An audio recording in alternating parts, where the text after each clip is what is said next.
Hey there, welcome to Blockhead, the Peanuts tribute podcast from a cartoonist's point of view.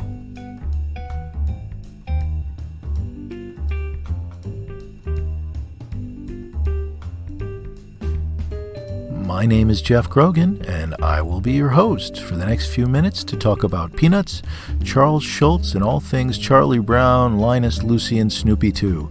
So sit back and enjoy.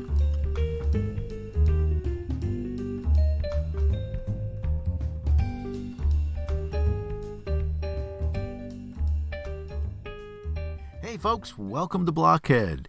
Today we continue our celebration of Dennis the Menace with Ron Ferdinand. Ron Ferdinand, the cartoonist who does the Sunday Dennis. Last time, if you recall, we spoke with Marcus Hamilton, the daily cartoonist working on Dennis the Menace since 1995. And this week we've got Ron Ferdinand, who's been working on Dennis since 1981. So this is a wonderful interview. Both Ron and Marcus were just terrific guests and really so generous with their time. And this one's going to be split up into two parts, this week and next week, just because it's a little bit longer than the interview with Marcus, and it's also just so chock-a-block full of great stuff that I don't think your minds can expand enough to absorb it all in one sitting. It's too much. Your mind will just explode with cartooning lore, and I just don't want to see that. I don't want to hear that. So I think we will split it into two parts so you can absorb properly and gestate and let it marinate. Let all the wonderful stories sink in and enjoy them, savor them. And then next time we'll have the dessert. We will have the dessert. That's a good way to characterize it, and it's very tasty. Oh God, it's terrible. Anyway, I think you're going to enjoy it. And so I'm splitting it up and I'm spreading out the joy. That's what it is. Okay, let's think of it that way. And I think you're gonna like this, because we talk a lot about comics history, and we talk a lot about the man Hank Ketcham, and we talk a lot about the studio, and we talk about cartooning, and we talk about all the stuff that goes into it. And Ron is just so full of information and really just such a humble man, and so forthcoming and generous, and it's just a joy. This is a lot of fun. I'm having so much fun doing this podcast. I have met so many wonderful people, and every cartoonist I seem to talk to is just nicer than the last, and it's hard to say that anybody could be nicer than Marcus. It's hard to top that, but Ron is he's right up there. And so I just had a great time, and I think you will too. And I'm a fan of comic strips and cartooning lore and cartoonists, and hearing the history and hearing about your idols. And Hank Ketcham was up there with Schulz and with Johnny Hart for me as a kid growing up in the 60s.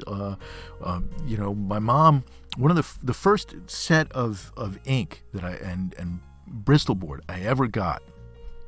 I got a tablet of Bristol board, and I got some Pelican inks, a set of Pelican inks that my mom and dad bought me. And just goes to show, we went out and bought those at a paint store. There was no art store in those days, not here where I live, close to Binghamton, New York.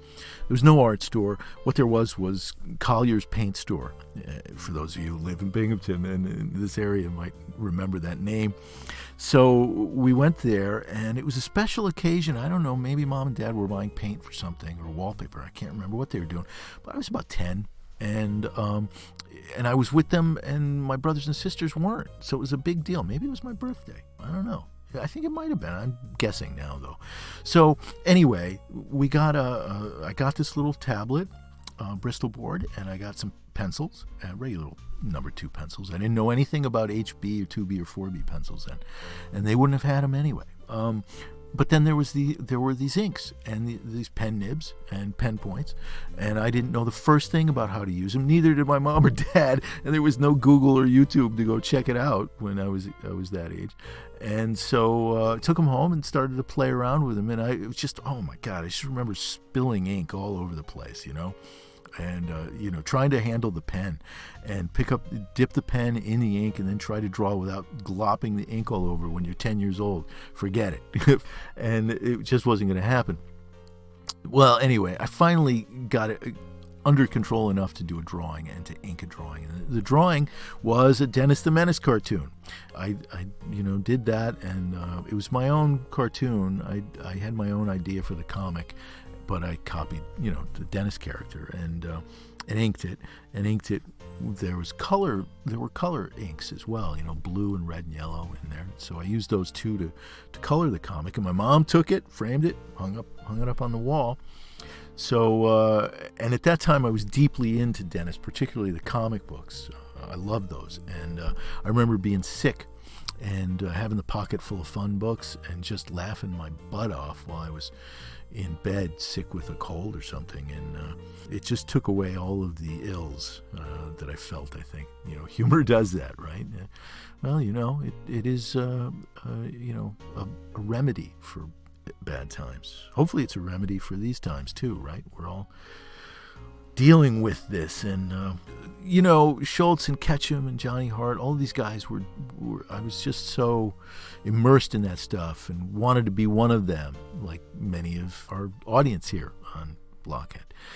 And it's interesting to think about the differences and the similarities in those strips. I mean, they're both set in suburban America in the 1950s, in this ideal suburban America. And particularly Ketcham's world is the most recognizable. You have neighbors and adults and cars and all of the stuff that we recognize from a suburban neighborhood. And I think that's one of the keys to its success, because America had this idea of itself and the idea of the suburbs and this idealized life that was supposed to happen there. And at the same time, Peanuts was in the suburbs, but it was an alternate kind of universe. The parents weren't visible, and all of these strange things happen in that environment. You've got, this dog who's walking around and flying a sop with camel rather than sleeping in the doghouse. I mean, there are all kinds of weird things happening in Peanuts. So there are two different distinct approaches to the suburban environment. First off, and Peanuts, of course, the suburban environment and the idealized idea of the suburban environment is kind of undermined by the thorniness of the characters and the personalities and the way they clash and intermingle, and all of this anxiety that runs through this environment, as well as the kind of surreal qualities that run through it as well. And then in Dennis, you've got this very clean world, and just imagine how Ketcham drew these wonderful architectural environments, and how they were adapted in the comic books by Al Wiseman and others. It's this kind of clean, idealized version, but then you've got this little hellion running through it who's like a tornado and throws everything, upends all of these ideas of like maybe a nice afternoon tea party or something, and Dennis is throwing it into chaos. And in some sense, both of them then come out of this view of the suburban world and this kind of clean image that we had of it, and this kind of structured image of it. And I think they both kind of say that this is not possible, that chaos will reign or anxiety will reign, one way or the other. Anyway, it's interesting to think about them, both Dennis and Peanuts, in terms of the suburban worldview of the 1950s, of post-World War II America. And there's a lot more to say on that subject, and somebody's probably writing a paper on it now. But anyway, it just got me thinking, and I'm not going to take up any more of your time with those kinds of thoughts. But, there's something to be said about the success of both of those strips at that particular time and what they reveal about the world and about America and its view of itself, and these particular cartoonists' view of life in that world. But Dennis continues today, and it is still very successful, one of the most successful comic strips in the world yet today. And day to day, 6 days a week, Marcus Hamilton is carrying Dennis forward, along with the assistance of Ron Ferdinand and Scott Ketcham sometimes. And Ron Ferdinand has been working on Dennis and doing the Sundays pretty much regularly since early 1980s. And so he's got lots of stories to tell, and he's doing a great job on the Sunday strips, and continues to. And his enthusiasm for the work is evident on the page, and the fact that his attention to the comic and the quality of the comic is not flagged at all over 40 years. Wow, it's amazing. He's been working on the strip almost as long as Hank Ketcham was. Okay, I've taken up enough of your time with my musings. Let's get right to it. Ron and I start this conversation. It starts by talking about my phone call with Marcus, and so we pick up right there and then get into it. So enjoy, okay? Ron Ferdinand and myself in conversation. You know that football soliloquy Andy Griffith did about they call it football? Yeah, Andy Griffith. I guess he did stand-up comedy for a while, and he did this whole thing about they call it football, about seeing football for the first time. And Marcus memorized this verbatim. and if you close your eyes, you would think it was Andy Griffith talking. Oh man, I am gonna have to call him back. Yeah, it's. I gotta get that on tape. Oh yeah, it was great. It's great. Yeah. Oh God, that's great. Yeah, he was great, and we had a wonderful time. And he is really laid back. And, yes. But he's also just a real gentleman. And he is. He's a great guy. Very talented guy too. He shared some of his artwork with me. And, really pretty impressive. So he did it online. He shared it visually. Well, yeah, he sent me some files via email. Oh, okay. Yeah. So I got to see some of his stuff. Yeah. His freelance stuff. Maybe before he started with Hank. Yeah, exactly. Yeah. Great stuff. Very diverse. Yep.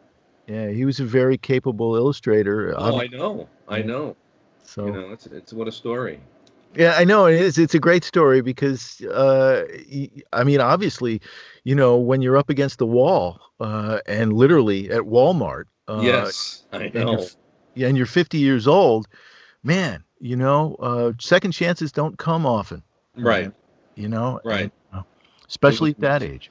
Yep, absolutely. It was. He was on the Did he told you he was on the 700 Club too? And he. Oh really? He told the story, because that's where he found out. Well, you know that. Yeah, that's where he found out about it. Yeah, that's where he saw Hank, right? Yeah, so they called him back, and they did a follow-up, for... Oh, really? Yeah, on the 700 Club. I think I had it somewhere on tape or something. Oh, yeah.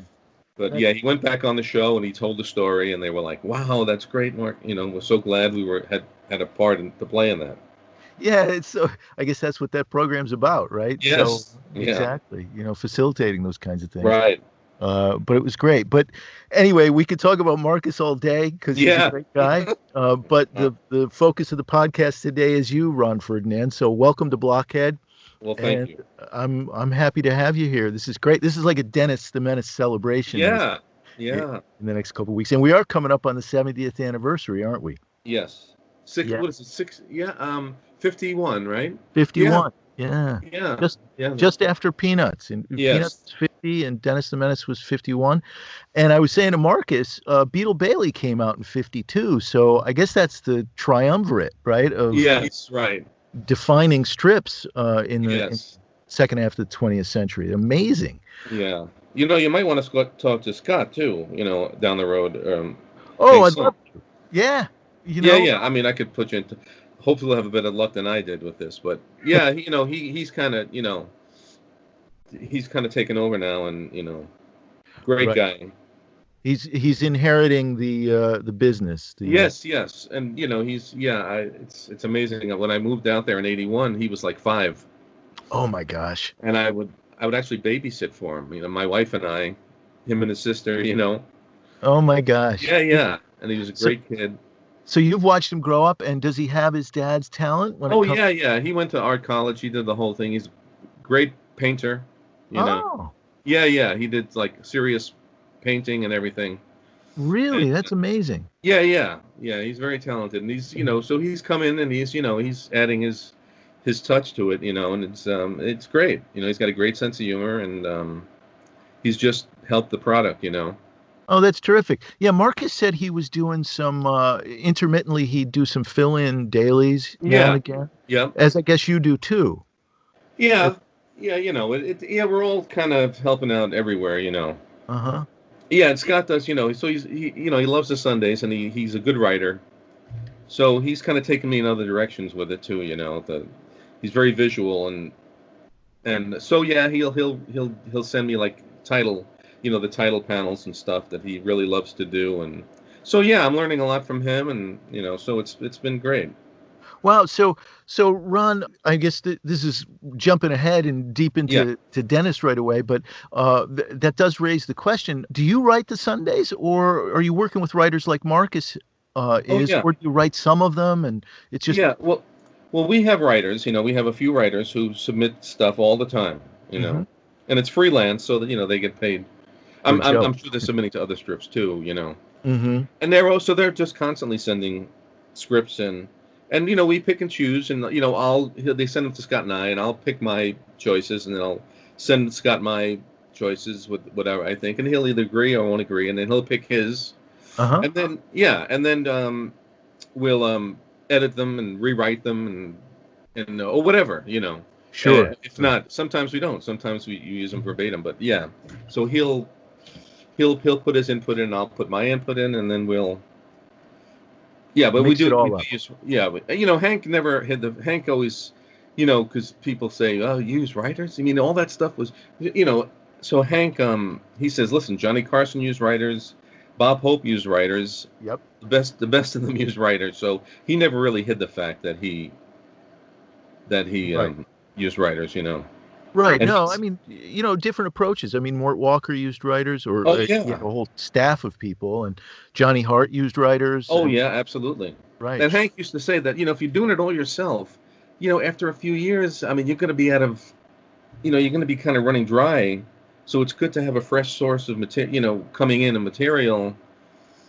Absolutely. And, One of the and things I thought was, I think is different about doing a strip wherein, the cast is ageless more or less, yes, and they don't change, and the situations don't really change. exactly. Eventually you are going to run dry if you're not moving forward in a kind of narrative way, and I think that's what enabled like Schultz to write his own stuff, is in a Yes, way that there was an underlying narrative, even though it didn't, it wasn't like for better or for worse, but it had 2 weeks of a story here or 2 weeks of a story there. And that allowed him to, I think, build one yes, joke upon another upon another. It opens up the door to writing for yourself and right, possibilities. But if right, you're just doing like a one panel strip every day, I think it's a lot harder to yes, keep the imagination flowing. right, Yeah. absolutely. So, Yes, and yep, and it's there, the grumpy neighbor,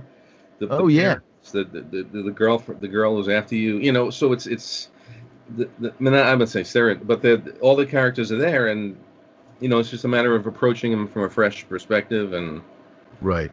but yeah, I mean, Hank thought the neighborhood thing was, he loved it, he loved the whole Dennis's little world, Yeah. he just loved being there. Well, that's interesting to hear, and it's interesting the way you phrase it, Dennis's little world, because I'll tell you, as a kid growing up, I loved Dennis the Menace, and I was a kid in the '60s, and I loved in particular the Fawcett collections, the Yes, Pocket Full of Fun books, right, and I lived in those books. And one of the things that I really loved about those books was Dennis's world. Not just, I love the fact that there was this beautiful world, particularly when it was like illustrated by Al Wiseman or somebody like that. I yeah, just love yeah, that stuff. It was so clean and so immaculate and like the perfect suburban setting. And then you have Dennis running through it, basically knocking it down to its, yeah, to its knees in a way. I mean, he was a little yeah, hell on wheels. But I yes. love that world. It's a very attractive place. And Hank laid the whole thing out. I mean, he had sketches of blocks and the church on the corner, everything. It was all. I mean, he created it. Like, I mean, I saw him like just lay out a block with a pencil. You know, he didn't use rulers. You know, he didn't need rulers. He just kind of just did it, and it was amazing to just watch him. You know, do that. And you know, his early stuff, if you look at it, it's so beautifully drawn. Yeah. So, I mean, Weissman's was great too. Oh, very different though. Yeah. Yeah. Yes. Weissman's very disciplined. His lines were very straight, very. And yeah, so Hank never used a ruler. That's amazing. Yeah, yeah. He just had this amazing draftsmanship quality. Well, I think that's one of the things that stands out about those early Dennises. Yes. You know, is his draftsmanship and the way he handled pen and ink was just. Oh, it's just amazing. And every decade was different. You know, like he started out. If you go by decade, he was always evolving. You know, and not evolving in even a better way, just in a different way. Oh, so how would you characterize the way he evolved over those, 40 years? I guess it must have been. Oh, right? Yeah, more. Yep.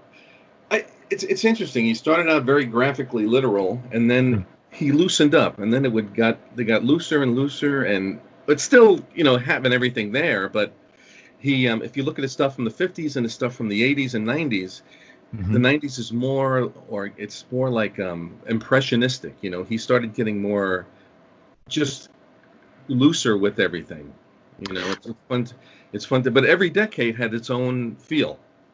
Oh, that's really interesting. And everyone held up. Every decade had its own personality, but held up.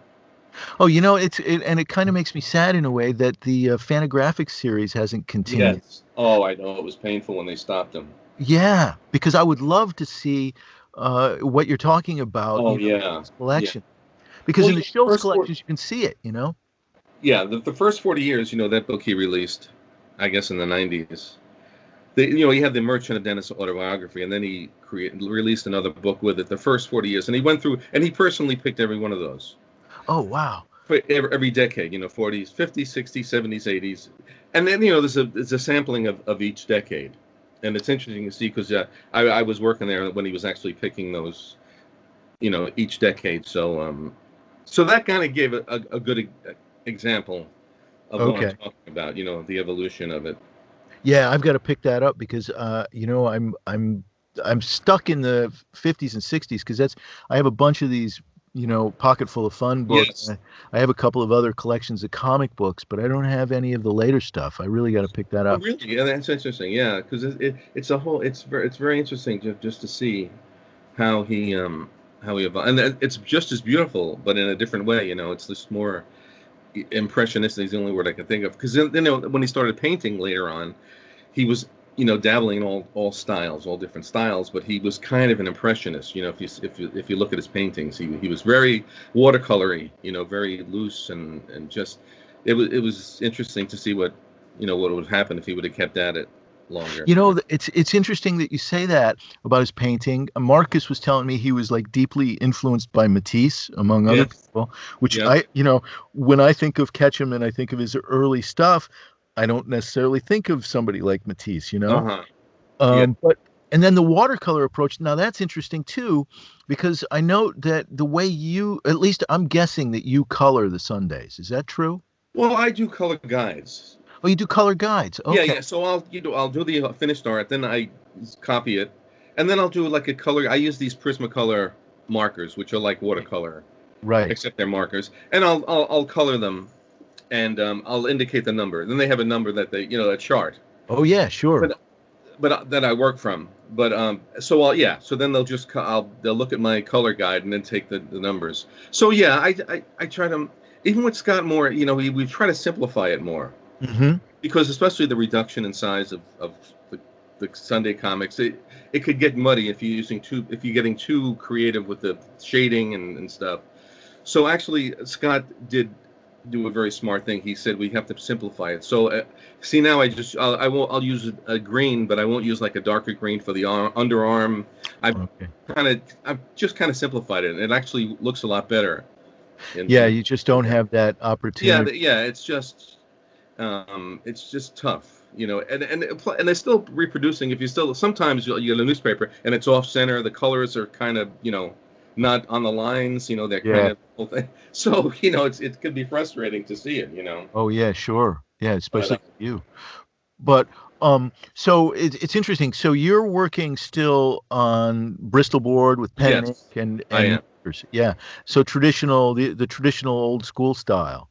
It And is. It is. Yes, I know. I'm trying to. Scott keeps saying, we have to kind of, he wants to buy me a pad, an iPad, but iSketch, whatever they are. So yeah, and he knows I'm kind of fighting it. I'm kind of like, Scott, because I mean, at this point in my life, to start drawing a computer would be a real challenge for me, as you can see by me trying to get on Skype here. But it's if I have to do it, I'll do it. But I just love old school. Sure. I mean, there's to be honest, I haven't given it a chance. So who knows? Maybe it would be fun. I mean, I see some beautiful stuff being done on it's amazing. Yeah. Yes. Yeah. It's amazing. I mean, but it's not, there is a distinction, it's not material. It's screen, and you're drawing on a screen. So the texture is different. The tactility is different. The impact. And when, you see these beautiful illustrations, beautiful paintings, the original literally is a digital image. And so you don't get the tactility you get with oil paintings and things of that nature. Right. But still, it's a lot of fun. Thing I was watching is one of the Disney documentaries on the making of one of the current movies. Right. And one of the guys, I forget who it was, he said, when we want to get inspired at the Disney, we go back and look at Fantasia. Oh, yeah. And they sit there and they go, oh, my God, this movie was made with a pencil. Yeah.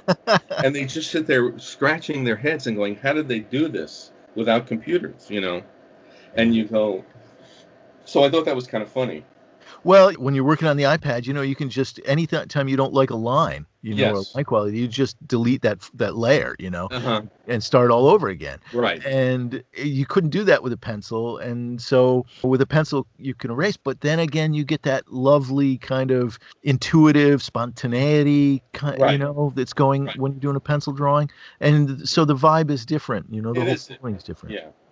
Watching Hank Ink, I would look over his shoulder, and he used these Gillette 170 nibs, and dipping it in the thing, and we used plate finish illustration board, so it would just kind of glide over and then Hank used to call it ice skating, it's just let your pen ice skate over the surface, and he absolutely just nice beautiful strokes, and it was just so much fun, and to think, I guess you can do it. I guess you can duplicate it on a computer, but I don't know.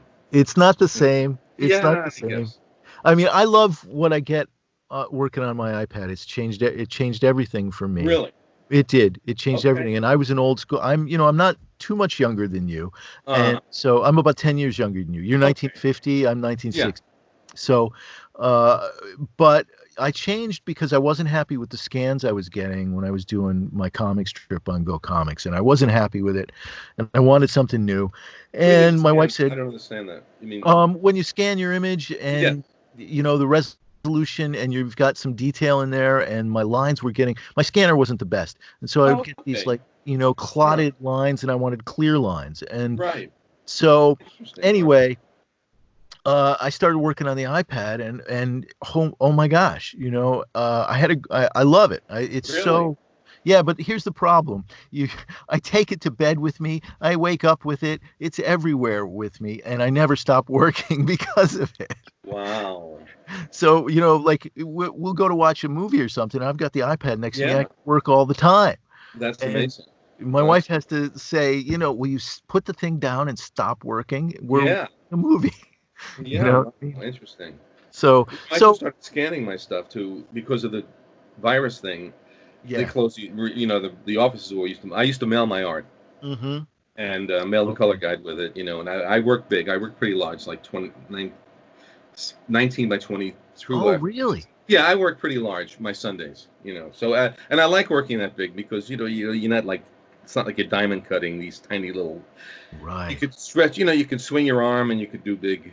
Yeah, your style is very open too. There's like a gestural quality in. Yeah, Yeah, I wish I was as good as Hank, but But anyway, so now I'm scanning it, and it's funny because I didn't scan it. Now I have a little scanner, so now I have to divide it up into Oh, because to three parts before yeah, to scan. I have to scan it individually in parts yeah, to get it all there. yep, yep. So it's funny, but I think the scans are looking good. I mean, my scanner's not. It's a small. I have a large bed one, but I couldn't figure out how to get that one too. So I scanned it on a smaller scanner and 600 DPI. And Yep, it's yep.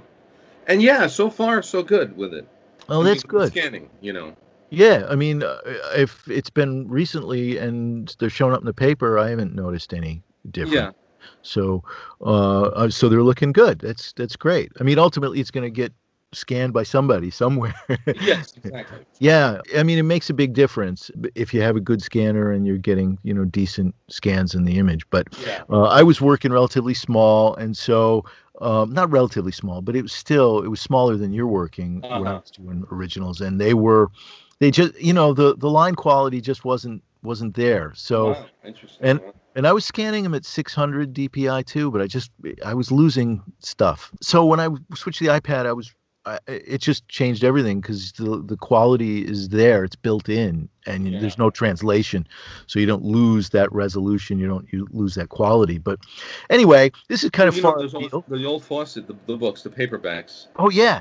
From you look at those, but the line you can't really appreciate Hank's line in those things. No, you can't. You know what I mean? Yeah. When the Fantagraphics book started, they would reproduce so beautifully. And you could, and of course, each one is on a full page, and you could, and they would a nice size. So I think that's really when people started seeing good reproductions of Hank's line work. Yeah, I look back at the old paperbacks and I kind of flipped them, and it's all there except it's that grainy paper, it's the paperback paper, and you don't really get the full, hit of Hank's line work from them. No, it strikes me what would be so cool would be a Hank Ketcham artist's edition. Those books that come out that are, that would be fantastic. Oh yeah, definitely. Well, hopefully Fantagraphics. I mean, they stopped them. I don't know what happened. They stopped like a lot of their books that were coming out at the time. Right. And who knows? Maybe they'll resume at some point. That would be great. Or maybe you'll take them to IDW because they do a great job too. Yeah. They seem really committed to reprinting. I mean, not that Fantagraphics isn't, but but who knows? They might be up for it. Who knows? Yeah, I'm sorry, I didn't mean to interrupt you. Oh no, not at all. It's just like interesting. It's interesting how many topics we've touched on so quickly, and where we've gone in the conversation so far. But so I think one of the things it's just natural. I kind of want to know, where you started, where you came from, and how you ended up working with Hank Ketcham and Dennis the Menace. And I know you went to SVA, but yes. I mean, what were you drawing cartoon comics as a kid? Was that one of your things, or were you into other? I went to Catholic grammar school and high school, so there was no art training there. It was like they didn't. So I had to do everything on my own. And as a kid, I loved Disney. I loved comic books, and I was always sketching. I was always drawing, and a lot of the times on magazine cover edges of magazines, because it was funny. I would just like all the edges of magazines, all this clear space. I'd start sketching on them. It was weird. And that when I think back about it, why I didn't use composition, and then I started using composition notebooks and everything. But so I was always drawing. I just always loved to draw. It was a natural. It wasn't anything forced. It was it just came naturally, whatever. So now we Mad Magazine, comic books, and then so through Catholic. My whole Catholic education, I remember I was in my chemistry class, and we had the Christian Brothers, and I would sit on my desk and I drew this little sketch of Lucy in the Sky with Diamonds. Had just, this is probably 1967 whenever Sergeant Pepper came out. So I was in high school then. So I just drew this like woman floating on the lake and the diamonds in the sky, and it was a very quick little sketch. And he was coming down the aisle, so I threw it on the floor. I was afraid, Sure. They were tough, those Christian Brothers, boy. And anyway, so he looked down, he picked it up, And he goes, who drew? And I wouldn't own up to it. So he's holding this thing there, and he's looking. He goes, that's a very interesting drawing. Who drew this? And I never confessed to it out of fear. Oh my gosh! So he just took it, and I don't know what he did with it, but it was just kind of funny. I was so intimidated at that point. Yeah, afraid to speak up, to be. Up. I don't know. It was all boys school. It was almost like a reform school, Catholic all boys school. It was like prison because there was nothing to distract the guys. Like there was no girls there. It was all. So it was it was a very tough environment. And the way boys can be, they find out somebody can draw or do anything like that, and they can be pretty rough about stuff like that. That's part of it too. And the hair was just starting to come in, so they were really on top of that. And and I started to let my hair grow a little bit, and then they'd send me out to get a haircut. So I'd be we had to wear the jackets and the ties and the white shirts, and so they'd send me out, and I'd be walking down the street there by the school looking for a barber to cut my hair. And so you had the jocks versus like the up and coming hipsters, hippies, So it was like it was a battle there. But I got out just in time. I graduated in '69. Yeah, and then I went to St. John's, which was a Catholic university. St. John's. Yeah, I know St. John's. Yep. I went there. It was just a natural carry on. You finish, McClancy High School. You go to St. John's. So I went for 6. I went and took all general studies, and I was miserable. I just couldn't get into it. I just could not get into it. I went for 6 months, and then I got to the point where I'd go to school, and if there was a test, all right, we'll have a quiz, I'd leave. So I was just going in and out. I was just playing it loosey-goosey. I wasn't showing up, and somehow or other I made it through half a semester, but then I left. I worked at Macy's. And drew. I worked in Herald Square, the big one. Yeah. And then I worked there for a while. And then all this time I was drawing at home, and then I heard about visual arts. Right. School of Visual Arts, which was in Manhattan. I lived in Jackson Heights, so Queens. And so I applied. I was accepted, and that was it. That started the whole serious thing. And I took animation. My dream was to work at Disney. Oh, okay. That was growing up. That was it for me. Disney, Pinocchio was like my dream come true. Still the dream for a lot of kids. Oh yeah. So that was it. I took all the animation classes they had to offer. I had some great teachers, so I went for 3 years. When I was going there in 72, 73, so they still didn't have a bachelor's program. Okay. It was a 3-year school. You went for 3 years, and then you left and tried to get a job. So the year I left, I was finishing up my 3rd year, and then they were going to start their bachelor's program. So okay. if I come back for another year, I would have had to do all liberal arts classes to get all my credits and everything. Yeah. So I talked to some of my professors, and I was saying, "What do you think?" And I was young then, so I was thinking about should I come back and get my BA? But they were all telling me, nobody cares about your BA. They want to see your portfolio. So I decided not to. So I left, and then right before I left, it was in my last month in school. Mill Call came from Disney. Oh. One of the old 9 old men. Men. Yeah, one of the 9 old men. Yeah. And he gave a talk, and he said, so if anyone's interested, we want to see, you want to see your model, your life drawings. That's all Disney. That's all he goes. That's all we care about, how you handle the human body.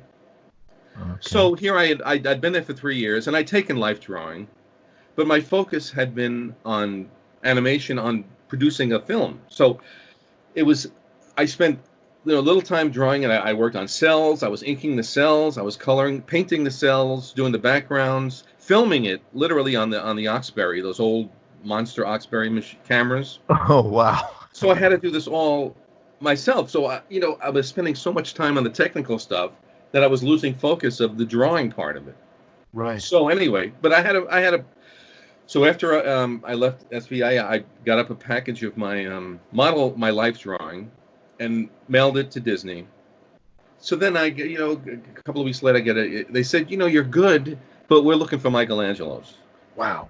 Yeah, they said, we want people who have a command of the anatomy. So I thought, oh, great.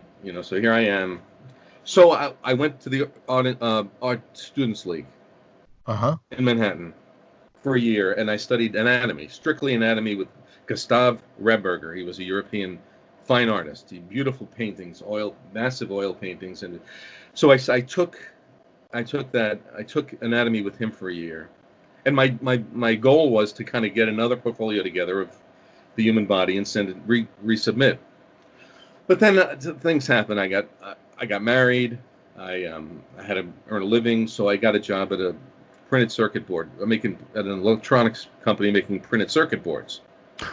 On the machine, like printing. Yeah. So kind of printing, but it was printing, electronics grids and all this stuff. So I did that for like 5 years, and before I knew it, time was going, and I was going to hit my 30th birthday. So then I went back to SV8, and I took a layout and mechanicals class. The old school, advertising, doing rubber cement, the whole deal before computers came in.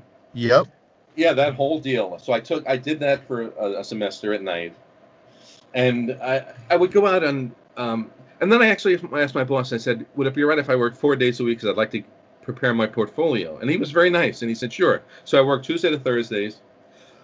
Tuesday to Friday, and then Mondays I would spend preparing. So I sit home, and I was mailing out stuff here and there, and I got a couple of leads from different. I actually went to Archie Comics.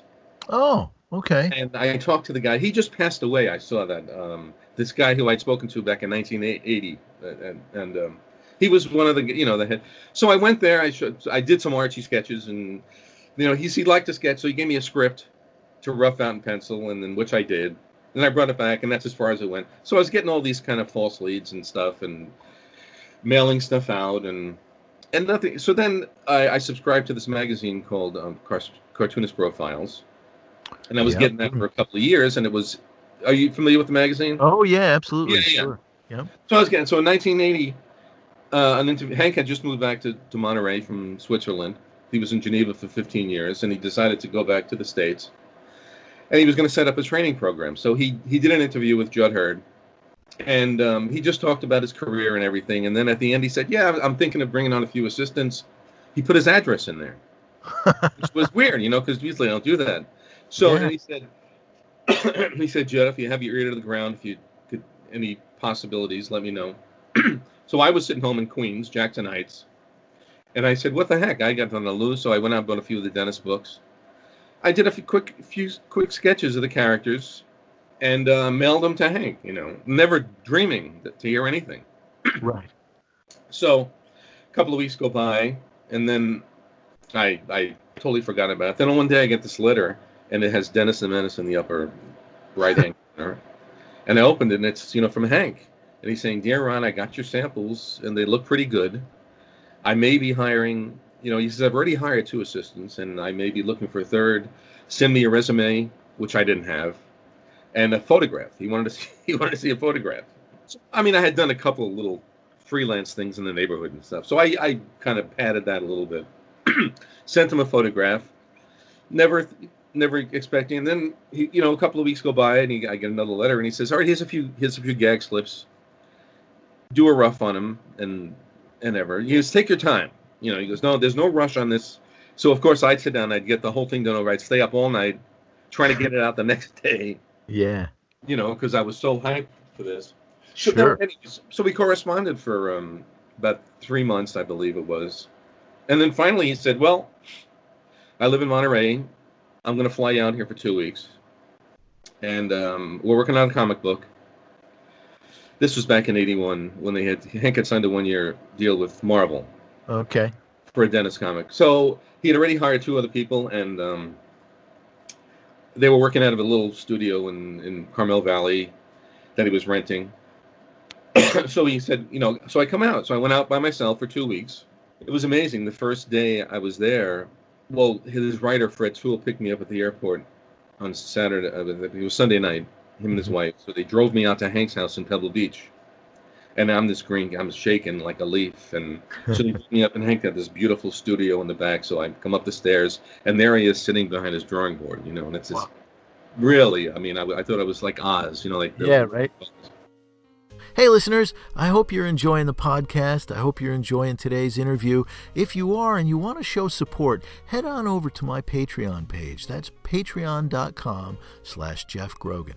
At Patreon, you can contribute as little as $1 on a regular basis to ensure the longevity of this podcast. Your support will help keep it not only commercial-free, but free to the listening public. And in exchange, you'll get some pretty neat stuff. There are at least 3 different tiers. Each level offers its own distinct rewards. So check it out today at patreon.com/Jeff Grogan, GEOFFGROGAN. Any amount is welcome, and your support is greatly appreciated. Thanks again, and that's patreon.com/Jeff Grogan. So I sit there, and he's behind his drawing board. And he goes, "Well, Ron, how was your flight? And I hope everything's okay." And he said, "Well, okay, I'm going to go back to your room." So my room, he had booked me a room like right across the street from where he was renting the studio space, so I could walk across the street. Oh, wow. So I went there Sunday night, and I was all trembling and stuff, and called my wife, and she's like, I said, "I'm here." And so the next morning, I went in, and his 2 artists were working there, the people he hired. I was talking to them, very nice people. And then Hank came at about lunchtime. He took us to lunch. So he takes us to the Carmel Valley tennis club. Wow. For lunch, yeah. So here I am, this green kid. And so I go there. There's Clint Eastwood, sitting there. Oh, man. Yeah. So Hank goes, "Clint, this is Ron. He's from New York. He's, out here maybe. Hi, Ron. Merv Griffin was there. Remember Merv Griffin? Oh, sure, of course. Yeah. So he's there in his white shorts, and he's playing tennis. So then I went to lunch, and I'm like, oh my gosh. We go back, and he's these people have been working already for a few months. So I was looking at their work, and it was really good. So he comes back, and then so what he would do is he'd come in a couple of times a week and go over their stuff. So he sits down, and I'm watching. And he's critiquing their work, and I'm looking at their work going, it's beautiful. And he starts tearing it apart, saying, this is wrong, that's wrong, this is, he's very nice about it, and he's saying, yeah, so he's redrawing it, and I'm thinking, so anyway, so he goes, all right. So I went back to my room that night, and he hadn't even seen what I could do yet. And I'm thinking, oh my gosh, he was so tough on them. So I was really nervous. Oh my God, yeah, I can imagine. And so I went in the next morning, and one of the people that was he said he gave me some good advice. He said, "Ron, whatever you do, he's going to rip it apart, no matter how good you are. So just do your best, So I said, okay. So he came in, he gave me a page to. So I just sat down and bluffed my way through, just started laying it out and everything, and then this just went on for the 2 weeks. And then at the end of the 2 weeks, he said, "Ron, do you like it out here?" And I said, "Are you kidding? This is Pebble Beach, Monterey Peninsula." Yeah. So then he just said, "Well, you have a job if you want it." Whoa. Yeah. He said, "Yep." He goes, "So go." So, and I would say that's awesome. And of course, you don't say awesome back in '80. Yeah, right. It was a different way. That's cool or whatever I said. Yeah. So anyway, so I went back, and in 3 weeks we packed up. My wife and I packed up. We had an apartment in Jackson Heights, so we really had nothing binding us there. So September we moved out to Monterey, and that was it. That was in '81. Man, I know. It was really it was something I didn't see coming. I never, even in visual arts, I had never dreamt of. It just wasn't in my, purview to work for be an assistant. This is a cartoonist. I never even thought of that. Right, sure. Who would? It was just, it was either Disney or I didn't know what. Right. So this was something I'd never even thought about, and then, it happened. So it was really amazing. It was just a lucky break. And so you never looked back. No. It was like a dream it was like a dream, not even a dream come true. It was because you said it was out of left field in a way. Yes. It's like, wow, walking out there, it really sounds like you were experiencing, almost like an out of body experience. Oh, it really was. It really was. Because, my family back home were going, when I got that first letter from him, I still rib my brother-in-law to this day, because he was working. He was a singer. He was singing up in the Catskills. Now he's a pastor. Oh. But back then he was singing up in the Catskills, and so I showed him that. So they'd see me at home. I was still working at the applied circuits, and then I come home and so they come over for dinner, and I'd be sitting, I had this drawing board set up, and they'd be looking at me sketching. So he told me later, he said, he was almost feeling sorry, like this poor guy is delusional, he's working on this thing, and he didn't tell me this at the time, but he told me later, that he'd just see, and he'd go, yeah, you'd humor me and say, yeah, Ron, something's going to happen. And so when I got this first letter from Hank saying he liked my stuff, and so I showed it to them, and he said to me, he goes, Ron, you ought to frame this letter so you could show it to your grandchildren.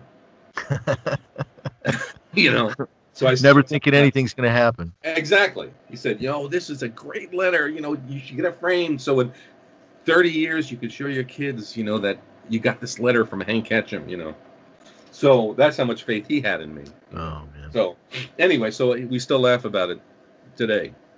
Yeah, because, here you are all these years later. Yes. It's carrying, Exactly. Forward. Unbelievable. It's almost as great as Marcus's story. I mean, it's here you were working on printed circuit boards, for gosh sakes. I know. You must have felt really just like so frustrated, at the time. I mean, obviously you were newlywed, and that's great, but yeah. But and I had taken the post office test. My gosh! Yes, so, I during this time I took the post office test in Manhattan at the main branch there, and this was like the floor wide office and I'm looking around and there's like it's a sea of people taking the post office test. It was like you can imagine in New York, in the. Oh yeah. So anyway, so I took the test and I thought I did fairly good on it, and I didn't know. So I thought, if all else fails, I got the post. Who knows? It was just another option for me. Right. So the funny thing was, that was I think I took that in July. I forget when I took the test. So that first Christmas, we moved out in September. So in December, like the first week in December, we had rented this apartment in Monterey, and there's a knock on the door, and it's from the U.S. Postal Service. And I think I had gotten my results already, and I think I had done fairly well. But that was it. I did. So anyway, so they deliver this letter, and it says, you ought to report to the main branch on December 11th. I guess they were hiring for Christmas, whatever. Uh-huh. And, so you have an opportunity to work. So it was like, to say, and so if you want it. Oh, my God. I had to sign this. So I'm sitting there, and I've been in California working for Hank for like 2 months, 2.5 months, whatever it was. And I still, I had the job and it was great, but I didn't know what was going to happen. Yeah. So they said, if you want to be kept on the list, please sign here. So I signed it, So they kept me, so I would retain my name on this list. Oh, man. So you got to cover your bases. Yes, exactly. So then it was funny, and that was it. So then I stayed that year. The next December, the same thing happened. But now I'd been there a year and a half. Mm-hmm. And I'd already been put on, the comic had ended, and I'd already been put on the Sunday, so I thought, well, I guess I'm going to have this job for a while. So then they offered you the option again to keep your name on this list, so I checked it off. I said, no, I'm good, so that was it. But for 2 years, I got this people knocking on my door from the post office. Man, it took that long to figure out that. Well, Hank Ketcham had some faith in you. If your brother-in-law did, that's it. That's really it. And I in retrospect, as I look at my early work now, the stuff I did back then, I go, the funny thing was Hank. I think he liked me. I think we really hit it off, and I think that was part of it. I think he just liked me as I'm not bragging. I'm not saying I'm a great guy, but I think we just clicked. As far as our relationship. So I think he overlooked a lot. Because I was looking back at some of my early stuff, I go, how did he ever keep me on? How did he ever sign those paychecks? Because I look at some of the stuff I did in the comics and I go, oh my God, that's terrible. The stuff in the comic books, or the comic books, especially the comic books. Because I guess it was good enough to to get by, and we were all training, so we were all three of us were like struggling with it. But I'm just thinking, I go, wow, he must have really liked me to keep me, have kept me on.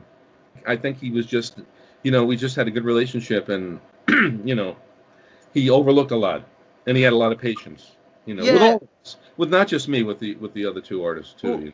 Who were the other two artists their names come to mind, or? Well, you ain't Karen Machette. She's still writing. She's still writing. Well, what happened was she had a baby. She was there for several years, and then she met a guy. They got married, had children. She kind of came back part-time, but it was kind of, she was getting, so she actually, she stayed out there. She started working on the Flintstones. Oh, okay. Yeah, she did really well. She got a job working on the Flintstones comic, The Sunday. Okay. And then she was doing Scooby-Doo, and then so she went on to have a great career. I mean, Hanna-Barbera. And she ended up moving back. She moved back to Buffalo, and she actually worked on For Better or For Worse with Lynn Johnston for a while. Oh, really? Yeah, What did she do with? I think she was an assistant. She was working with her as an assistant. And, okay. Yeah. So she did great, And Brian went on to he went to work for Jim Davis in Garfield. Brian, what was his last name? Brian Lum. Brian Lum. Okay. Yeah. I'm not sure what he went to work on. He worked for Jim Davis, and he became one of his key guys. Mm-hmm. And I've kind of lost. I'm not sure what he's doing now. Then he worked for Disney, I think, after that. Okay. So anyway, but yeah, we've kind of lost touch, but I'm not sure what. But now it's you and Marcus. That's. Yeah. So Marcus came on in 94, right? He said. Right, 94. Yeah. So then it was Karen and I, and then Then when Karen left, Frank Hill came on. Frank Hill, he was doing Short Ribs. He did. He was a very accomplished. He did the comic books for Hank, actually, in the 60s when Hank was in Switzerland. He was doing the comics here, so he came back on board, and he worked for a couple of years with us. And then Marcus, then eventually Marcus came on. But the thing with Marcus was I guess he told you that he was living in Charlotte. He had a life. He had kids. He had I don't know if he had grandchildren yet, but he wasn't going to move out to So it was still up in the air when I don't want to put anything he didn't say, but he came out for a week. I guess he told you that, right? Yep. Sure. Yeah, and we hit it off, and we were having a great time. Played guitars together, and Wow. Oh yeah, we hit it up. But his intention was not. He was hoping Hank wasn't going to say move out there, Oh yeah, sure. Well, yeah. His life was someplace else. Yeah. Yes, exactly. He had a whole life. So, and luckily, by that time there was faxes. Yeah. There were, everything. So he didn't have to. So that was good for him that he didn't have to make that choice. So you were out in California for how long? Yeah, from 81 to 96. Oh, really? Okay. Yeah. And what brought you back east? Well, what happened was, all right, so then I was working with Hank in the studio, and then Hank, there's a studio we were in in Monterey. It was a historic landmark that Hank had taken and made a studio out of it. So Hank decided that it was time, since it was just the two of us, and so he was working. He went back to his Pebble Beach studio, and he sold it. He sold it back to the city. It was a beautiful, and now it's all beautifully done, and it's a historic building with a sign in front and everything. And I worked. I was living in. This is my third place. I started out in an apartment in Monterey. Then I bought a house in Seaside, which is the next town over. Then I bought a house in Salinas, which was my last house. So I was there for like 5 years. So then he sold the studio. So then I was working at home in Salinas. So then I went from and we had fax machines and everything. So I was faxing him. So I went from working with him every day to seeing him maybe once every few weeks. Oh, okay. Yeah, we worked by fax. And once a month I'd go into his house in Pebble Beach and to discuss stuff. But yeah, so I was not seeing, and he was only like a half an hour away. So at that point we'd done 16 years there. We had two kids. My wife's sister back here in upstate New York, she had two kids about the same age. So we were talking and thinking, boy, it'd be great if we could raise them. They can grow up together and everything. And so I thought about it, and my wife said, "Why don't you ask Hank if he'd mind if I moved back east?" So it was more out of just wanting to change. I still loved it out there. It was still great. But we had family here now, and some people in Monterey had moved. Some friends that I'd had, because Monterey was a very transient area in a way. Yeah, because I knew a lot of people from the postgraduate school, the church I was going to had a lot of military, so they'd be there for 2 years and then they'd leave, and so it was pretty transient. So anyway, one day I just shot Hank a fax. I said, Hank, would you mind if I've been thinking about moving back east, and how would you feel about that? And aside from the fact that he thought I was crazy, because he lived in Connecticut for years, he said he had no, he couldn't comprehend why I'd want to move back to the Yeah. East Coast. So, but he said, if you want to, Ron, go ahead. Yeah. So he put the house on the market, and it took a while to sell because Salinas back then, this was '96, they were booming. They were building subdivisions. They were taking all this farmland, and they were building subdivisions everywhere. They were taking all the farm. So I was in a new subdivision, but my house was like maybe 4.5 years old. But I was competing with brand new homes, and they were offering sprinkler systems, TVs, with new sales. Yeah. It was very tough. So I had it on the market for like a year, and the realtor I was working with said, yeah, it's a tough market because people are, this area is booming. So just as I was thinking about taking it off the market. Yeah. I couldn't sell. So I told my realtor, and then I was thinking of doing a cross-country rental thing. I would rent it to a tenant. Oh, yeah. And so she was like, Ron, I will, she goes, I'll tell you cross-country rental stories that'll curl your hair. She goes, I would not advise that because it never works out. It's a nightmare trying to keep so she got me all scared. So I said, okay. So I gave up that idea. And then she called me and she goes, all right, I have a prospective buyer. Let me work on it. I'll get back to you. So it was this buyer, this person, they had friends who lived across the street in the house across the street. So it was really one of those things, one of a kind deals where he just wanted this house because it was across the street from his friend. And, it went. So she goes, but you have to be out in 2 weeks. Oh, man. So that's, so anyway, so yeah. So then we went from not debating whether to go back to having to be out. So then we had to frantically pack up all our stuff and be out of there in 2 weeks. So it was a very frenzied kind of move. I can imagine. Yeah. So we did it. We came back here in '96, and that was that. So Hank, passed away in 2001. So we had like 5 years of working long distance. And then I saw him. I went out for once. I went out and visited him one time. So you said the two of you, really clicked. What was the working relationship like when you worked in the same studio together? Oh, it was great. It was, he had his office. Oh, it depends. We started out. What he had done was he took a home in Pebble Beach, and it was a house. And he converted that, and he bought this beautiful Italian tile. He put so much money into it, and we were there first. So it was me, Hank, and the two other. So it was still the three of us at that point. Right. And his secretary and the writer. So he had all these people there, and so it was a kind of a different. And Hank had his office, and we had our offices, and it was good. It was good. It was funny because they forced him out, the Pebble Beach resident, and Hank lived in Pebble Beach too, but in another part.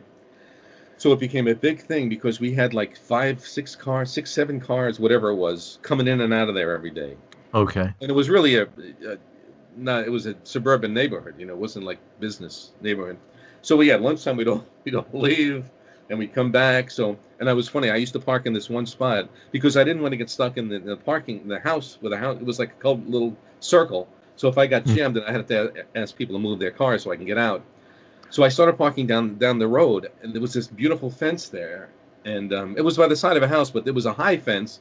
And it was, so I parked there. I parked my car, and I did that for a couple of weeks, and it was great because then I could just walk down. I wouldn't have to worry about anybody moving their cars to go to lunch.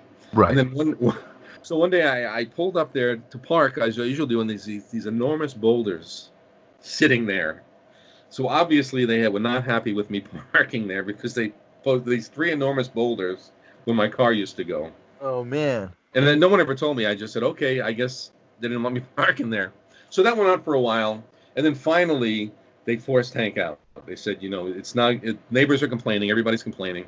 So there was in the Monterey Herald had this big article, a big editorial about Pebble Beach is full of Mr. Wilsons and forcing Hank out. So so then we moved from there. Then we moved to the other location. I was in Monterey, and then by then the 2 artists had left. So it was the 3 of us, and it was great. I mean, Hank had his office in the front, and he was very open, very friendly, and he was just a great guy, and it was very easy. It wasn't. I know some simply because he's so tough, and he was very strict with me, but I was like, tell me. I mean, I know I need help, So I never resented anything that he told me, And or were you doing the Sundays completely by then? yeah, Uh-huh. And yep, yep. so you Well, would, Karen and I were doing them for a while. okay. And then yeah, and he started us both, and then he was giving us dailies. He was giving us dailies to do periodically. Throw in here and there. I Mm-hmm. guess he was trying to see what was going on. But Hank was kind of like, once you were a Sunday guy, you were a Sunday guy. Okay. So even with him, I think he did the Sundays for like maybe 2 years when he started the strip. If you Right. look back, you'll find, Hank Ketcham Dennis Sundays. But pretty soon he was like, it's a lot of work, and he wanted to focus on the dailies, and so it wasn't too long before he had a Sunday guy going. Mm-hmm. Not that he couldn't. I mean, I guess he just figured, it was too much, and he didn't want to divide up his energies, the two. So anyway, so he was giving us those, but I think he probably figured that he was going to be hiring somebody else to do the dailies eventually. Right. But it's interesting. The way Marcus phrased it was the Sundays are a different machine. Yes. And, the idea, I think when you're talking about, it sounds like his preference was for working on the dailies. You can focus in on a single image, I suppose, in the way Illustrator does. Yeah. And really get hung up on the line work. Yes. Almost like in a design-oriented way. Exactly. Whereas with the Sundays, you've got to stretch it out over 12 panels. You got boxes, you got balloons, you got balloons. It's a whole different thing. It is a whole different thing. Yeah. Yeah. But if you look back, have you seen any? Hank, got very creative with this. And I remember one Sunday he put his face in there, a photograph of himself at the end, on the drawing table. So he had fun with it.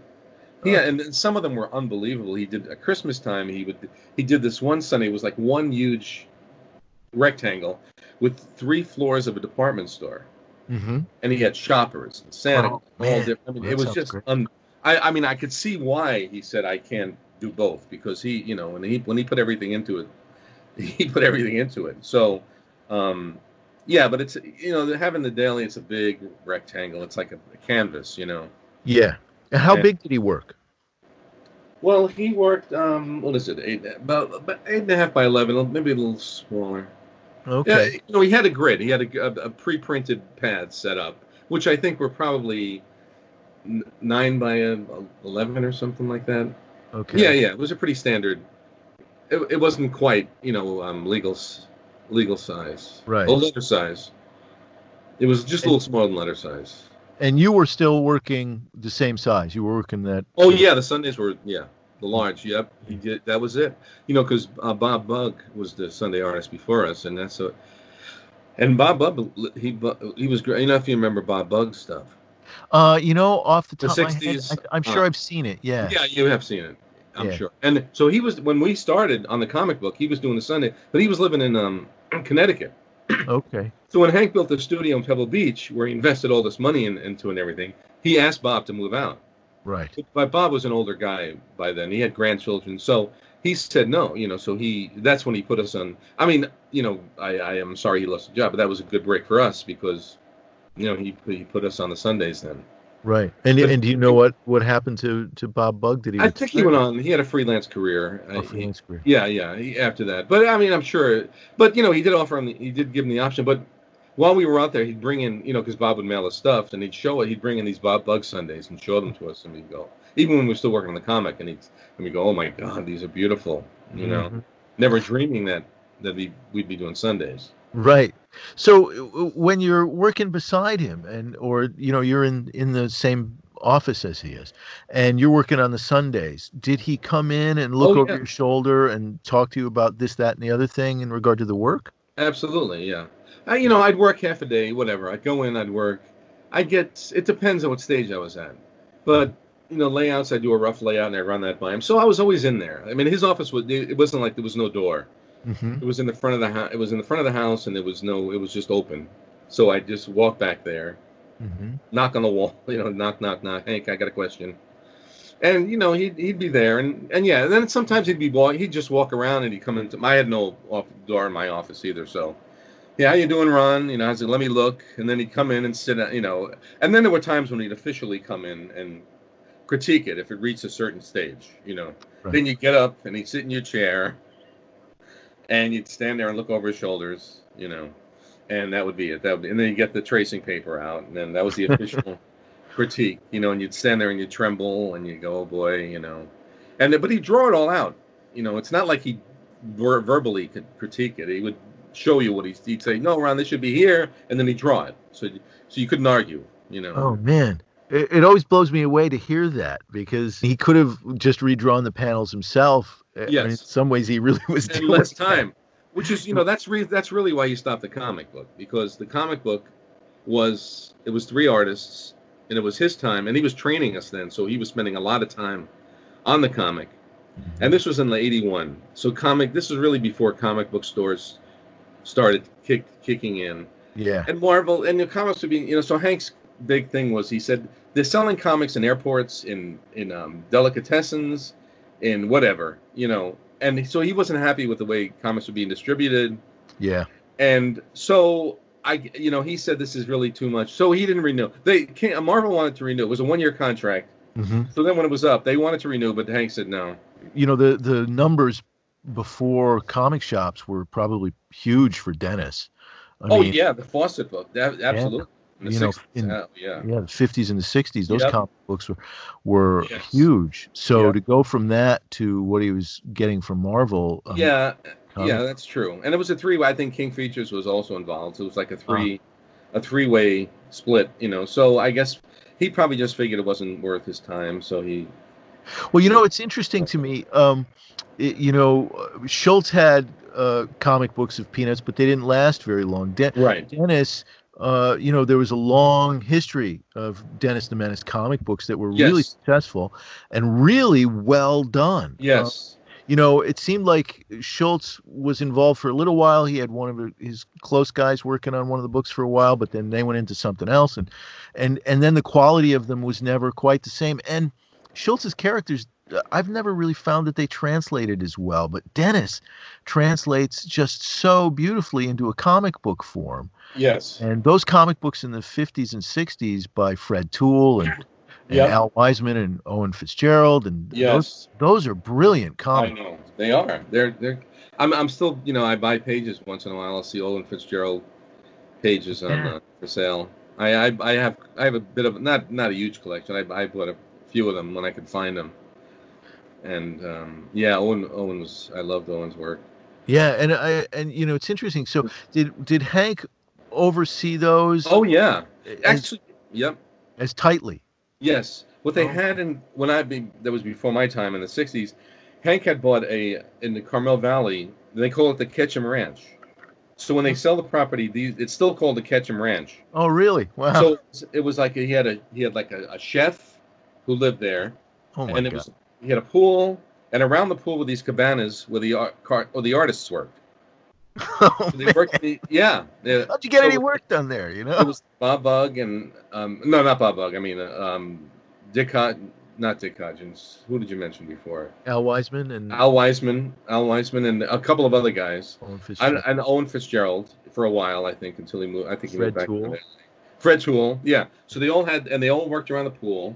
And it was like, and Hank lived there too. I mean, I think Hank lived there, and so it was like a big, and he was overseeing everything, Amazing. So so that was his story. And when I got there, that was the big, the kid. And I think I drove by and saw it was on. I think it was on the market when I was out there once. So I drove by and looked and saw where all this happened, And that's when comic strips really paid big bucks. Yeah.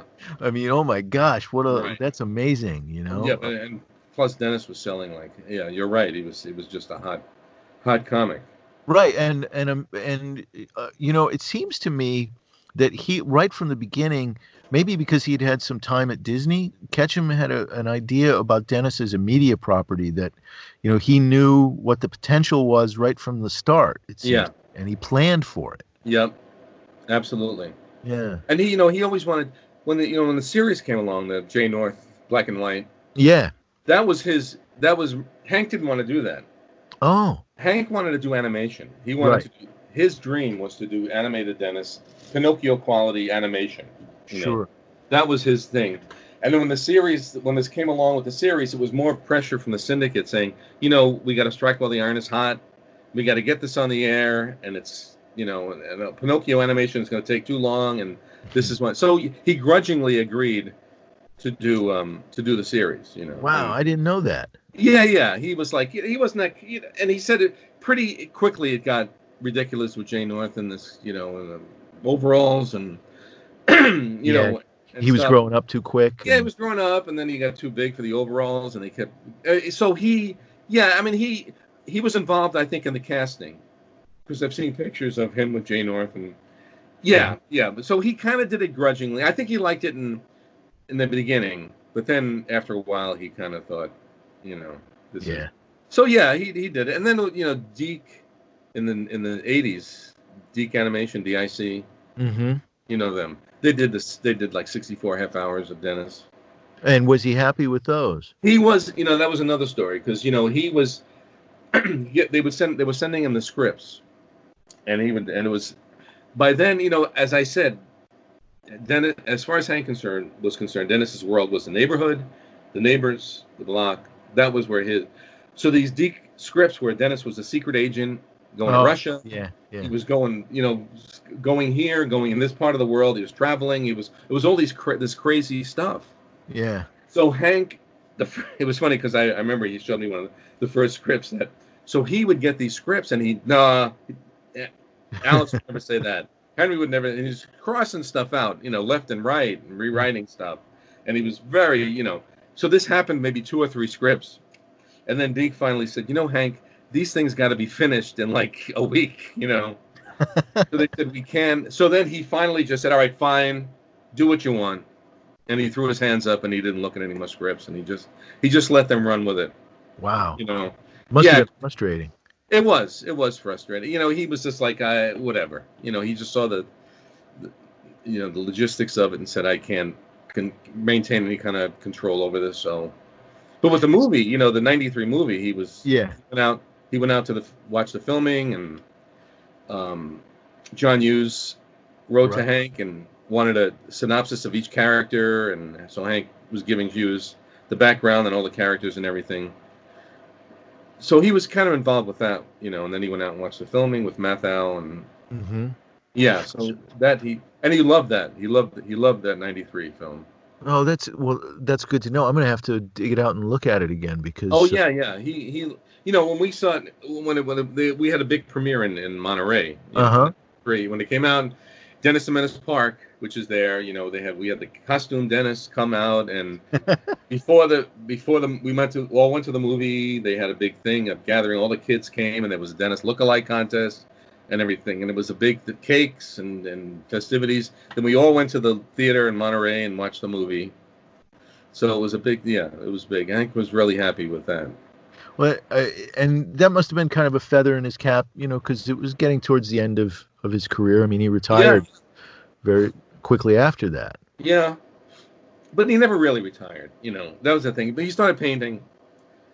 And then he was doing paintings, and he did a wing, children's wing of the local hospital, and he was busy with that. Yeah. He actually, where our last studio was, he had a studio upstairs before he went home and painted, and he would he worked on these huge canvases, and he was really getting it. But he was still critiquing our stuff.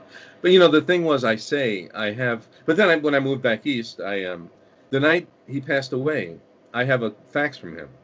Oh, wow. Yeah, from early, like 6 p.m, where I had just sent him a rough from the Sunday I was working on, and he answered, and he drew these beautiful sketches of Margaret, and he said, no, give her more gestures, more wild gesturing, more, get it looser, get it, and he sent all these, and that was like 6, and he passed away at like 3 a.m, whenever it was, of the following. In his sleep? Yeah, in his bed, yeah. Was he ill, or it was just? Yeah. He'd had he had a bladder cancer. Okay. Early on, while I was still there. Mm-hmm. And then I'm not sure. I read different reports. I'm not quite sure what he eventually. I think it might have been heart failure. I'm not sure what actually did him. What happened? But he was in bed with his wife at home. Okay. It was like, yeah, the next morning it was like got a fax from Hank's yeah. because so I have this fax framed in my office. Yeah. And it was like I don't know if it's the last thing he ever drew, but I said this is one of the last drawings Hank ever made was these gesture drawings of Margaret. Oh man. Yeah. It's I have to say, from talking to both you and Marcus, my respect for the man has grown immeasurably. Really? Well, I always respected him because I always Yeah. loved Dennis the Menace. I mean, Right. Dennis the Menace growing up as a kid, along with Peanuts, Dennis the Menace was one of those things that, like, one of the first cartoons I ever drew in ink that my mom framed and put on a wall was a Dennis the Menace cartoon. You Yeah. know, and so and as I grew older, well, I always loved the comic books. I thought they were some of the greatest comic books ever, and I still do. Yeah, they still hold up. I mean, you look Yeah, at they're great. But yeah, and then as an older artist, looking back at his work and the way he handled the pen and ink, just always blew me away. But the way in which Peanuts changed and, like, engaged me as an adult, Dennis didn't really do that for me as I was growing older. Right. It's because it's a different thing. Yeah. But when I listened to you talk about him and I listened to Marcus talk about him, I realized that he was so deeply invested, even though, he had assistants working for him, unlike Schultz. He was an obsessive. He was a control freak, like any artist is a control freak over their baby. I mean, it's really impressive. Well, like I come in in the mornings and I was working on a Sunday or something. That might have been the comics. I'm not sure what stage that was at. But we were working in Pebble Beach and so I worked 9 to 5. We all worked, clocked in at 9, left at 5, hour for lunch. And then so one morning I come in and I went and Hank's sitting in his office there, and he goes, Ron, I was thinking about that page you're working on, and I was up, I woke up at 2:30 in the morning, and I was thinking about the layout. I think we should approach it, differently, So here I am, clocking in at 9 or whatever time it was, and Hank has been there, and he was up in the middle of the night thinking about the layout for this comic book page, And I'm going, oh my gosh! I mean, how do you just don't get that kind of dedication, And watching him draw, if you watched him draw, he would emote, his face as you're watching him, he's making whatever expression he was looking for, he'd be making it with his face, He was so into it. That's a fascinating observation. That's incredible. But what are some of when you watched him draw, what were some of the other things you took away from that? His device, with layouts. He would always say, I know that, he goes, I know there's more than one way to skin a cat. That was his favorite expression. With as far as the ideal layout, So because I'd lay something out and then I'd bring it to him. He goes, I know, Ron, there's more, but then he'd relay it out, whatever. And you couldn't argue with it because it was always better, than what you came up with. So you really didn't have much of a leg to stand on because he wouldn't just talk about it; he'd do it, And yeah, so watching, and he held the pencil like it was like a diamond cutter. He had a very light touch, he used the lead pencils, the old lead pencils, but he'd hold it very lightly, and he'd sketch very lightly with it. It was just so much learning experience just watching him, And then the inking was unbelievable. Yeah. I mean, his stuff looks so fluid and natural. Yes. It just, that's the way he worked. And then, as I said, my dream was to work for Disney, Right. So when I started working for him, what he would do is, it was almost, because he worked at Disney. He grew up, right. He worked at Pinocchio's, whatever, Fantasia. So we would come in, and he would come in the office, and the three of us would be there. And he goes, I want everybody to go out sketching this morning. So instead of working, he'd say, go out and we'd take our own cars, we'd split up, and we'd go out to the wharf, Fisherman's Wharf in Monterey or whatever, Pebble Beach, and we'd sketch for like half the day. Just sketch. He said, I just want you to sketch. Just go out and start sketching people, things, and So then we'd go out and sketch, and then after lunch we would come back, and we'd show him my sketchbooks. Yeah, and he'd sit down everybody had their own problems with sketching, but mine was that he says, Ron, you got to approach these things, because I was very sketchy. I would sketching a lot of pencil lines, And his advice to me is, Ron, use less lines, because in the end, when you do the final cartoon, it's going to be one single line. It's going to be a pen line. So I want you to start thinking in those terms of a single line. Simplify, so we say simplify your sketches, make them less sketchy, more, deliberate, So stuff like that, So it was always, and then once when Karen and he enrolled us in a graphics class in Carmel. Wow. Yeah, he paid for it. It was it was a graphic and design layout class, and it was just nothing in particular. He just wanted us to continue our education, so he paid for everything. So Karen and I think it was two or 3 days a week. In the morning, we'd go to this class for like half a year, whatever it was, at his expense. Yeah, so he was always, pushing us. He was a great teacher as well as everything else. And not to mention all the Disney people who lived out there, all the retired, who was out there. See the names. I'm getting old now. The names. Well, you mentioned Milt Call, Ward Kimball. They didn't live out there, but who was the big celebrity out there? The Preston Blair. Oh, okay. Yeah, Preston Blair lived in Carmel for a while. And so I'd see him in the supermarket, and he was older then, and he couldn't walk. So I'd see him in like one of the supermarkets there, and he'd like sit on his cane, and he'd relax and talk, and really nice guy, And Eldon Dedini and Gus Ariola were his two best mates. The three of them were like the triumvirate of Monterey. The three. They did a show together at the museum there, and. So I kind of got to know them too. So that was pretty cool. So there was like a contingent of cartoonists. Oh yeah. Gus Ariola, what did he do? Gordo. Gordo. Okay. Yep, he started out at MGM as an animator. Okay. And you remember Gordo, the Mexican? It was, Are you familiar with it? Yeah. I know Gus Ariola's name, but I'm gonna have to look that up. Yeah. Great artist. I think he was way ahead of his time, actually, because if you look at his stuff now, it's so beautiful. Oh, and he started out as an MGM animator, and then Gordo was he was Mexican. Mm-hmm. And, so the strip was Mexican, and it was Gordo. He was a Mexican character, and it started out speaking in Italian, like Hispanic dialect, English Hispanic. So it started out with like broken English, and then he changed that to just English later on. But it started out actually being in like Hispanic English. Oh, really? Yeah. Okay. Pulling it up now. Yeah. And then later on, but he just kept refining it.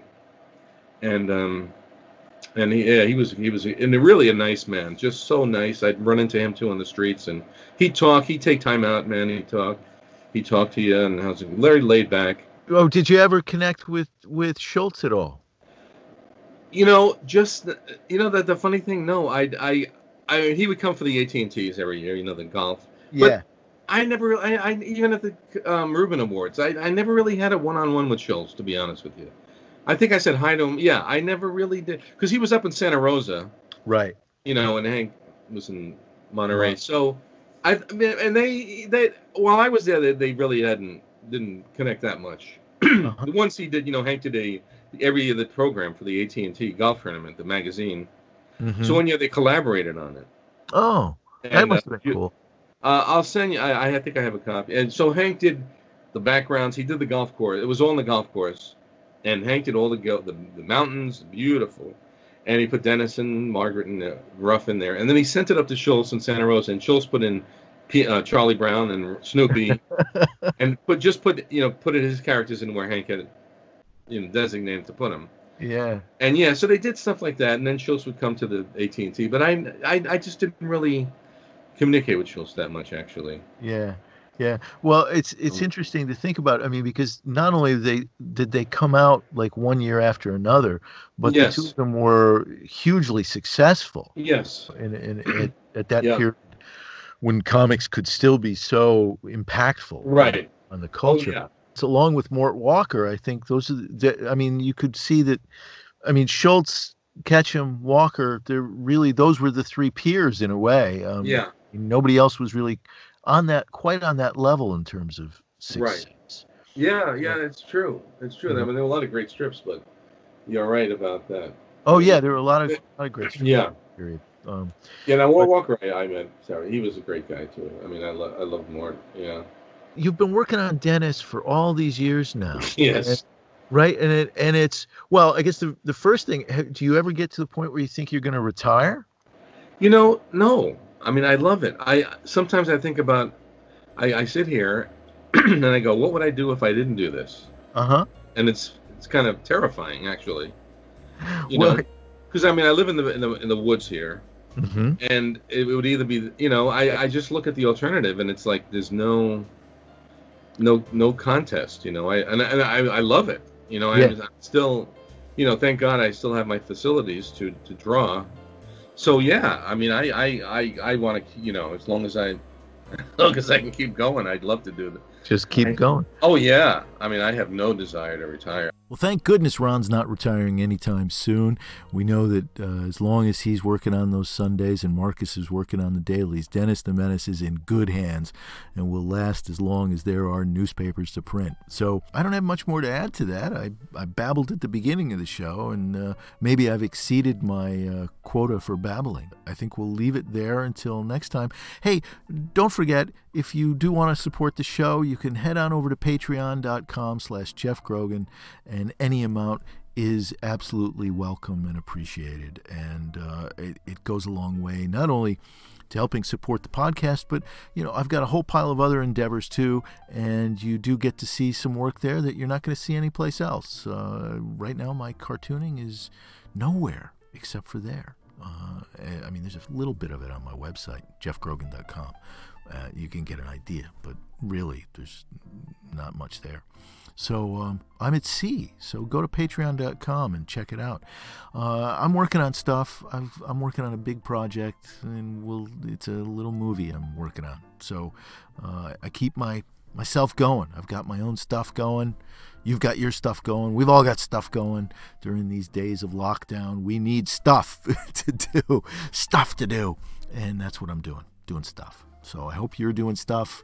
We're all doing stuff, and there'll be lots of stuff to share when all of this breaks and we can get out of the house for a change.